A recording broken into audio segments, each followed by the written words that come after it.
gars yi ñu ngi leen ziar leen di leen bëggee bu baax a baax gis nga décision conseil constitutionnel bi nii maanaam dafa gën a leeral sax gën ñoo jox dëgg ñun ñi nga xamante ni ñun ñoo ànd ak Pastef ba pare bëgg dëgg ñun ñi nga xamante ni ñun ñoo subir injustice ci nguuru Macky Sall subir ay traitements inhumains, dégradants et cruels, subir ay meurtres yoo xam ne mu ngi jugee ko ci ay nervi yu Macky Sall recruté woon ak benn milice ngir lan benn objectif lañ amoon mooy éliminer ki nga xam ne moom mooy Ousmane Sonko nga xam ne ñëpp xamoon nañ ne bu nekkoon candidat mooy nekk président de la République mais Macky Sall ci mbonam ci saay-saayam moom ñi mu àndal ci seen soxor ci seen iñaan ci yàpp sénégalais yi nga xam ne ñoo ko gisoon moom bëgg ko tànn ko Ablaye Wade bàyyi ko tranquillement ñu tànn ko démocratiquement sénégalais bi ñu demee ba gisaat keneen ngir tànn ko muy Ousmane Sonko mu xam ne dañ koy gañe mu iñaanee ko nguur gi léegi soxor googu nag moo leen jàpp ba ni Ousmane Sonko tànnee président Bassirou Diomaye Faye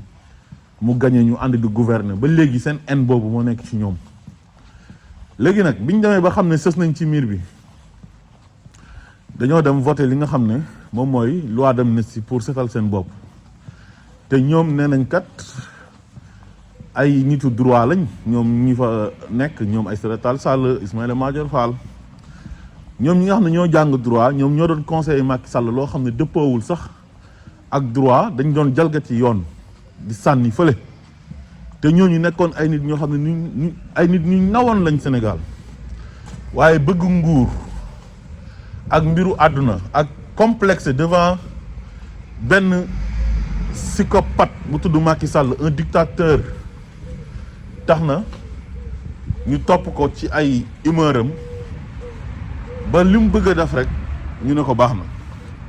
ñoom ñoo la gën a xam ne Sénégal dafa ratifier ay convention internationale yoo xamante ni meurtre assassinat traitement inhumain dégradant cruel ak torture ak acte de barbarie loolu yëpp mënul bokk ci benn loi d'amnistie amul prescription maanaam amul délai boo xamante ni dañ ne boo fa àggee kenn du la toppee ci dara ndax ci crime su fekkee da ngaa def yenn crime yi bu defee fukki at kenn dootu la toppati moo xam da ngaa dawoon dem làqatu ci beneen dëkk ba mbir mi mat fukki at nga soog a ñëwaat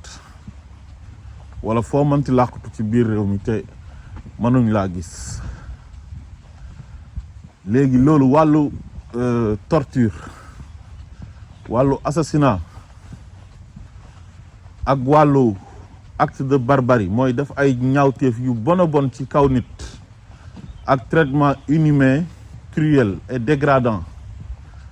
maanaam jël nit def ko loo xamante ni méngoowul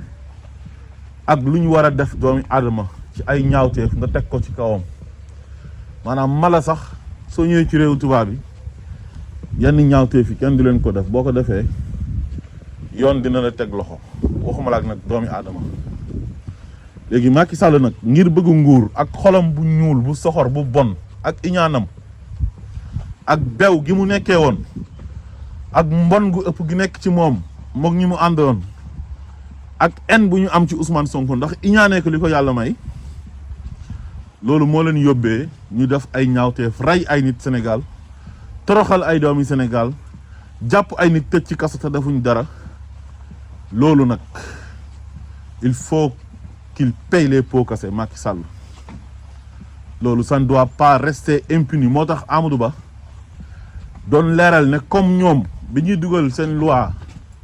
d'amnistie dañ see boole woon crime de sang yi ak torture yi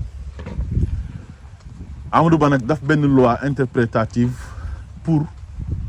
wane ne kat loolu bokk ci pour leeral ko léegi nag opposition bu tàng xol bu bon xol bi nga xam ne Ousmane Sonko rek lañ bañ ñu def ko occasion ne dañuy xeex loi d'interprétative bi mel ni ñoo xam ne li Macky Sall doon def neex na leen te ñoom jamono jooju ñoom ñu ngi woon ci opposition bi mais haine bu ñu am ci Ousmane Sonko mu nekk une haine viscérale bañ guñ ko bañ tax na ñoom buñ sañoon sax ñi rey nit ñi ak ñi doon torturer kenn du leen def dara waaye ñu ngi ko doon layee naan dafa am ñu doon toj ak ñu doon taal ñooñu tamit dañ leen war a jàpp tëj leen. waaye léegi ban manifestation politique moo dul am toj ak taal bi àdduna bi sosoo ba léegi te ñoom ñëpp maanaam si événement 2011 yi ak Ablaye Wade bokkoon nañ ci ñu doon encourager toj ak taal ak sànni xeer ñoom ñëpp nag te ñu ngi ko doon encourager léegi nag mais comme Ousmane Sonko la rek ñoom bañ nañ Ousmane Sonko bañ goo xam ne ak yenn membre société civile bi ñoom lépp loo xamante ni dafay jox ndam Ousmane Sonko ñoom dañ siy opposé wu même bu ci ay rey amee bu ci ay torture amee lépp loo xamante ni lu ñaaw la lu bon la te loi d'amnistie di ko dàq ne mënul nekk Sénégal ratifié ko ci convention internationale ay traité international yoo xam daf koy bañ ñoom pare nañ pour ñooñu sax ñu bañ leen topp ndax bañ guñ bañ Ousmane Sonko parce que jàpp na ne bu ñu toppee ñooñu rey ay nit dañ naan kat ñu doon manifester ngir Ousmane Sonko rey nañ leen te ñu ngi àtte ñu leen rey ñoom loolu bëgguñ ko maanaam ñoom yéene nañ Ousmane Sonko lu bon ba képp kuy jàppale Ousmane Sonko dañuy bëgg lu bon loolu dal la maanaam ñu rey sax dañ leen kaa yéene ñoom mooy ñoom Thierno Alassane Sall ak ñoom Bougane Gueye Dany ak ñoom Thierno Bocoum ak Pape Djibril Fall ak maanaam seen xol bu bon ak ñoom juge dem iñaan gi ñu iñaan seen xol lu mu ñuulee ak li yàlla may Ousmane Sonko ñu soxor ci jàppoon na ñoom ñoo waroon a am loolu moo leen di yóbbu ci foofu waa APR moom kenn waxaale wu leen donc kon décision bii nii maanaam dafa gën a leeral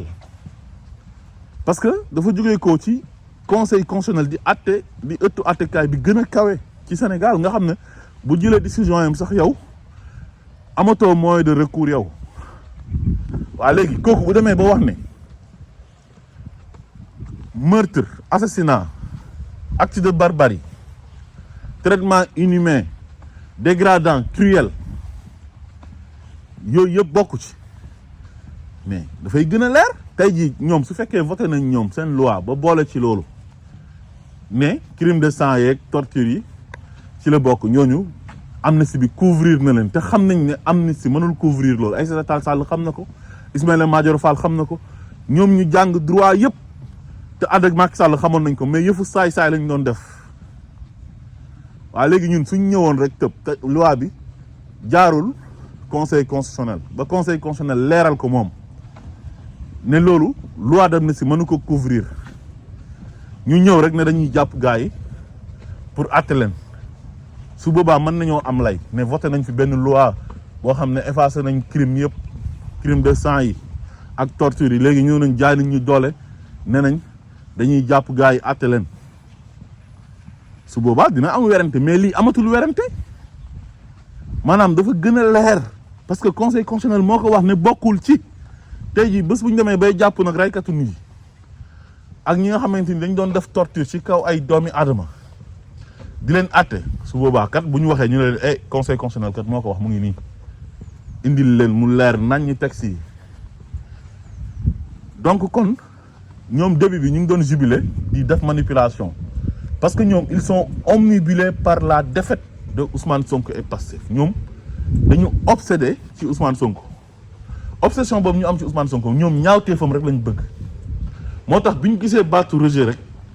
ñoom ñëpp ñu daw gaaw kontaan ba talu ñëw sax liir lu nekk ci biir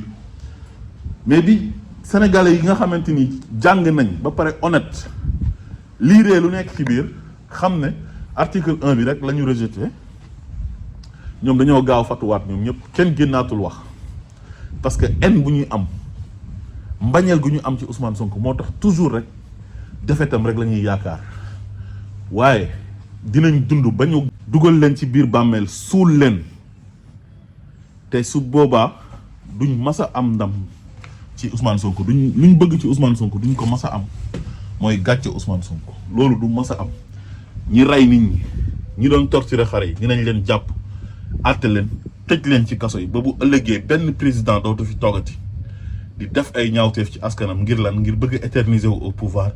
di éliminer koo xamante ni sénégalais yi ñi ëpp ci ñoom moom lañ bëgg nga ne yow da ngay jaay doole di utiliser ay magistrats corrompus ne da nga koy xeex éliminer ko. asalaamaaleykum wa rahmatullah.